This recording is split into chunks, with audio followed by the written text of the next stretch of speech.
तो यहाँ पे ऐसा नहीं है कि जो बीएससी नर्सिंग वाले हैं सिर्फ वो नॉर्सेट का एग्ज़ाम दे सकते हैं। यहाँ पे जो जीएनएम स्टूडेंट है वो भी बीएससी नर्सिंग। तो बात करते हैं एज क्राइटेरिया के बारे में। तो अगर आपको ये कोर्स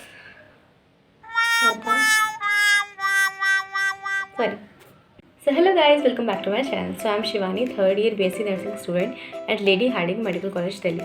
So मैंने लास्ट वीडियो में आपको बताया था कि BSc नर्सिंग कोर्स क्या है, इसकी फुल डिटेल सब होती थी शॉर्ट्स के थ्रू।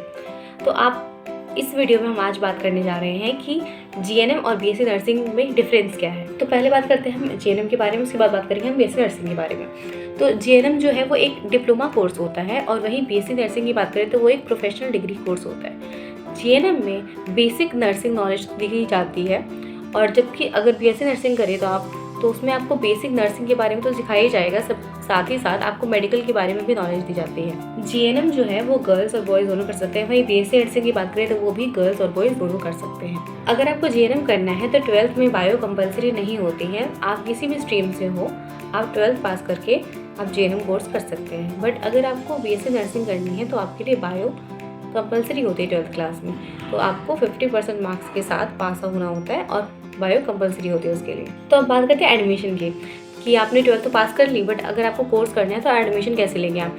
तो बहुत सारे स्टेट में क्या होता है कि अगर आपको जीएनएम करनी है तो उसके लिए एंट्रेंस एग्ज़ाम लिया जाता है, जैसे कि झारखंड हो गया, बिहार हो गया। और वहीं बाकी कुछ स्टेट ऐसी भी हैं जो 12th बेस पे डायरेक्ट एडमिशन लेती हैं, जैसे कि आपका यूपी हो गया और राजस्थान हो गया। तो और अगर हम बात करते हैं बीएससी नर्सिंग की, तो बीएससी नर्सिंग के लिए नीट एक एंट्रेंस एग्ज़ाम कॉमन कर दिया गया है, लेकिन काफ़ी स्टेट खुद का भी एंट्रेंस एग्ज़ाम लेती है, जैसे कि बिहार, झारखंड, यूपी, तो ये खुद का एंट्रेंस एग्ज़ाम भी लेती है। तो अब बात करते हैं हम सिलेबस की। तो एग्ज़ाम में क्या सिलेबस आता है, जैसे कि अगर आपको जीएनएम करनी है तो उसके लिए आपके पेपर में 10th बेसिस पे जो भी साइंस, जीके, मैथ्स, इंग्लिश होती है 10th बेस पे, वो पेपर में आते हैं। वही अगर आपको बीएससी नर्सिंग का पेपर देना है तो उसके लिए आपको 12th बेस की जो भी फिजिक्स, केमिस्ट्री, बायो के क्वेश्चन है वो आते हैं उनमें। तो अब बात करते हैं एज क्राइटेरिया के बारे में। तो अगर आपको बीएससी नर्सिंग करनी है या जीएनएम करनी है तो आपकी एज होनी चाहिए 17 साल से 35 साल के बीच तक। बहुत सारे स्टेट में ये एज 35 से लेके 28 तक कर दी गई है, तो ये बहुत सारी स्टेट्स में ये कम कर दी गई है। तो बात करते हैं कॉलेज के बारे में कि अगर आपको एडमिशन लेना है तो आपका कॉलेज जो होना चाहिए वो किसे किसे अप्रूव होना चाहिए। तो पहला होना चाहिए कि जो कॉलेज है आपका वो आईएनसी से अप्रूव होना चाहिए, चाहे वो आप जीएनएम करना चाह रहे हो, चाहे आप बीएससी नर्सिंग करना चाह रहे हो। दोनों ही कोर्स में एडमिशन लेने के लिए आपका जो कॉलेज होना चाहिए वो आईएनसी से अप्रूव होना चाहिए।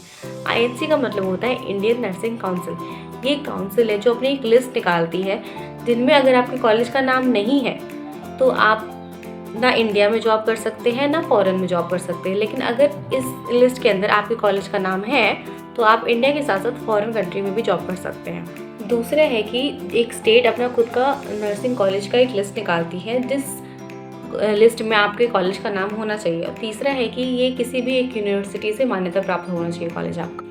तो अब बात करते हैं फीस स्ट्रक्चर के बारे में कि अगर आपको जीएनएम के लिए एडमिशन लेना है तो जीएनएम के लिए जो गवर्नमेंट कॉलेज है वो कितना फ़ी चार्ज करती है और वहीं प्राइवेट कॉलेज कितना फ़ीस चार्ज करती है। तो जो गवर्नमेंट कॉलेज है वो आपकी 15,000 पर ईयर लेती है और वहीं अगर आप प्राइवेट में एडमिशन लेते हैं जीएनएम कोर्स करने के लिए तो आपके 50,000 पर ईयर लिए जाते हैं। तो अब बात करते हैं बीएससी नर्सिंग के बारे में कि बीएससी नर्सिंग की फ़ीस स्ट्रक्चर क्या होती है। तो अगर आपको बीएससी नर्सिंग करना है और आपको गवर्नमेंट कॉलेज मिलता है तो गवर्नमेंट कॉलेज की जो फ़ीस होती है वो 5,000 से लेके 20,000 पर ईयर के बीच तक होती है।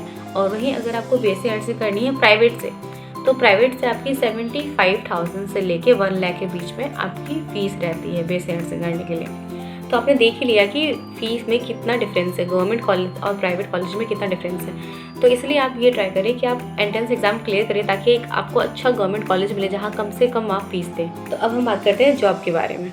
तो हमने एक कोर्स तो कर लिया, अब कोर्स करने के बाद हम जॉब कहाँ करेंगे, जॉब में कहाँ स्कोप है बीएससी नर्सिंग करने वालों के लिए, जीएनएम करने वालों के लिए, तो वो जानते हैं। तो सबसे पहले बात करते हैं हम जीएनएम की। तो जीएनएम कोर्स करने के बाद अब नर्सिंग स्टाफ लगते हैं हॉस्पिटल में।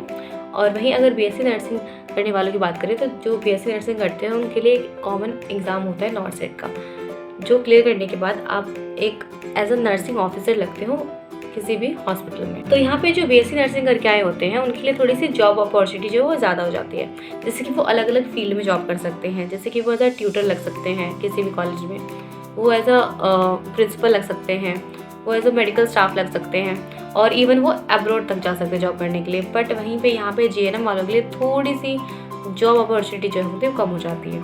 तो यहाँ पे ऐसा नहीं है कि जो बीएससी नर्सिंग स्टूडेंट है सिर्फ वो नॉर्सेट का एग्ज़ाम दे सकते हैं, जीएनएम स्टूडेंट भी नॉर्सेट का एग्ज़ाम दे सकते हैं। जी हाँ, जो जीएनएम स्टूडेंट है वो भी नॉर्सेट का एग्ज़ाम दे सकते हैं। कैसे?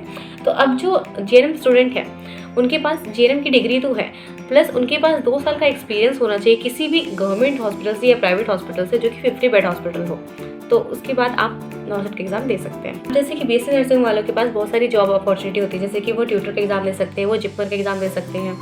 तो ऐसे ही जीएनएम वालों के लिए भी जॉब अपॉर्चुनिटी है। अगर वो पोस्ट बेसिक बीएससी नर्सिंग करते हैं जो कि 18 मंथ का कोर्स होता है, तो उसके बाद वो ये सारे जो बीएससी नर्सिंग वाले एग्ज़ाम्स होते हैं वो जीएनएम स्टूडेंट भी दे सकते हैं। तो इस वीडियो में हमने बात करी कि जीएनएम और बीएससी नर्सिंग में क्या डिफरेंस है। तो यहाँ पे हमने बात करी एग्ज़ाम्स के बारे में, फीस स्ट्रक्चर के बारे में, जॉब्स के बारे में, सिलेबस के बारे में। तो ये वीडियो आपको कैसे लगे कमेंट करके बताइएगा। So that's it for today. Thank you for watching. Please subscribe my channel. Bye bye.